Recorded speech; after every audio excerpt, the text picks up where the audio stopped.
Tegangan antara China dan Amerika Serikat telah meningkat dalam beberapa dekade terakhir, dengan persaingan yang mencakup ekonomi, teknologi, militer, dan pengaruh geopolitik. Sebagai dua negara adidaya, hubungan mereka tidak hanya berdampak pada kedua negara tetapi juga pada stabilitas global secara keseluruhan. Namun, apakah ketegangan ini akan berujung pada perang terbuka?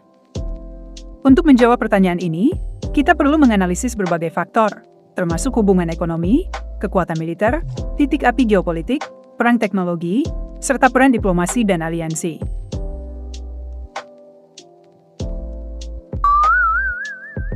Satu, hubungan ekonomi, saling ketergantungan yang menghambat perang. China dan Amerika Serikat adalah dua kekuatan ekonomi terbesar di dunia. Hubungan perdagangan mereka sangat erat, dan meskipun ada ketegangan, keduanya masih saling bergantung dalam banyak aspek. Beberapa faktor utama yang menunjukkan ketergantungan ekonomi ini meliputi perdagangan yang besar dan saling menguntungkan. China adalah mitra dagang terbesar AS, dengan nilai perdagangan tahunan mencapai ratusan miliar dolar. AS mengimpor banyak produk manufaktur dari China, termasuk elektronik, pakaian, dan bahan industri. Sebaliknya, China sangat bergantung pada ekspor ke AS, terutama dalam bidang teknologi dan industri manufaktur. Jika terjadi perang besar, hubungan perdagangan ini akan terputus, menyebabkan dampak ekonomi yang sangat besar bagi kedua negara dan dunia.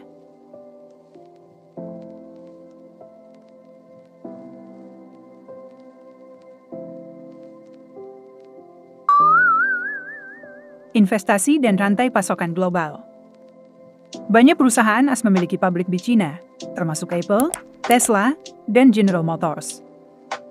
China juga berinvestasi besar di perusahaan-perusahaan AS, terutama dalam bidang teknologi dan properti. Jika perang terjadi, banyak perusahaan akan kehilangan miliaran dolar, dan pasar global akan mengalami guncangan besar. Perang dagang, bentuk konflik yang lebih mungkin.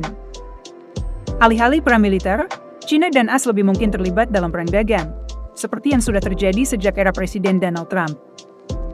Perang dagang ini mencakup pengenaan tarif tinggi terhadap produk impor, sanksi terhadap perusahaan teknologi seperti Huawei dan TikTok, pembatasan ekspor bahan baku penting seperti semikonduktor.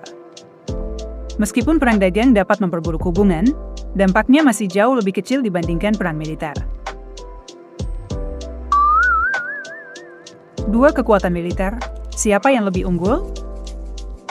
Baik China maupun AS memiliki kekuatan militer yang luar biasa, tetapi dengan strategi yang berbeda. Militer Amerika Serikat. Anggaran militer terbesar di dunia, $800 lebih miliar per tahun. 800 lebih pangkalan militer di seluruh dunia, termasuk di Eropa, Asia, dan Timur Tengah. Armada kapal induk terbesar, 11 kapal induk aktif.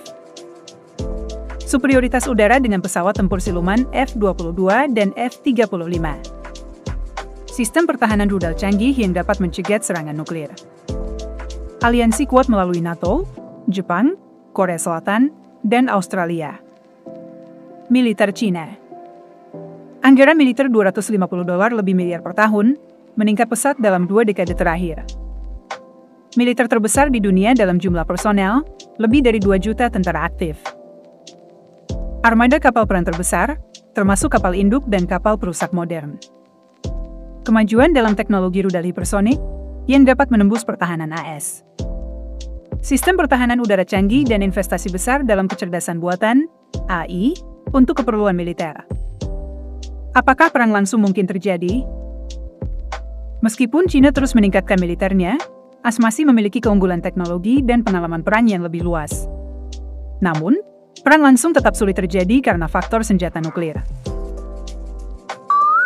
3. Risiko perang nuklir, faktor penghambat terbesar. Baik China maupun AS memiliki senjata nuklir yang sangat destruktif.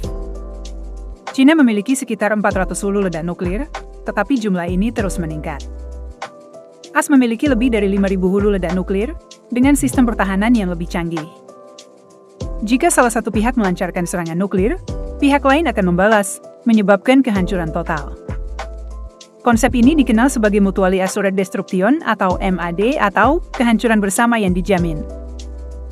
Karena itu, Perang terbuka antara Cina dan AS hampir mustahil terjadi kecuali ada kesalahan perhitungan strategis.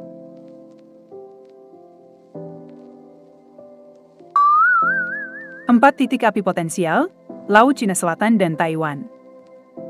Laut Cina Selatan, konflik atas wilayah laut. Cina mengklaim hampir seluruh Laut Cina Selatan melalui 9 garis putus-putus yang bertentangan dengan hukum internasional. AS sering melakukan operasi kebebasan navigasi, mengirim kapal perang untuk menentang klaim Cina.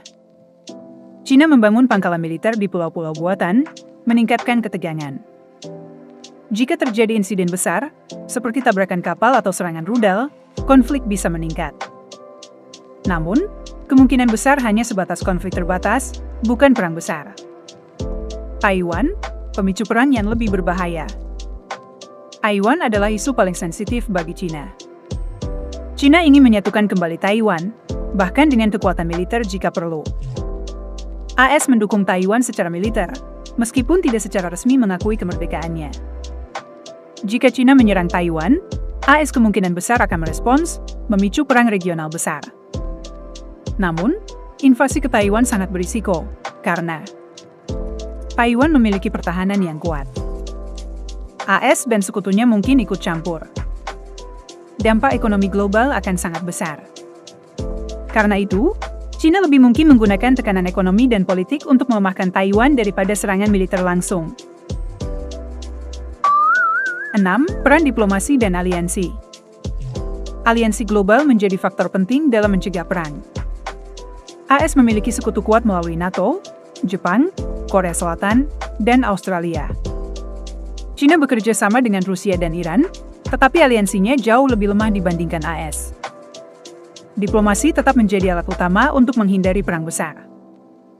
Perundingan tingkat tinggi antara pemimpin Cina dan AS terus dilakukan untuk mencegah eskalasi yang tidak terkendali.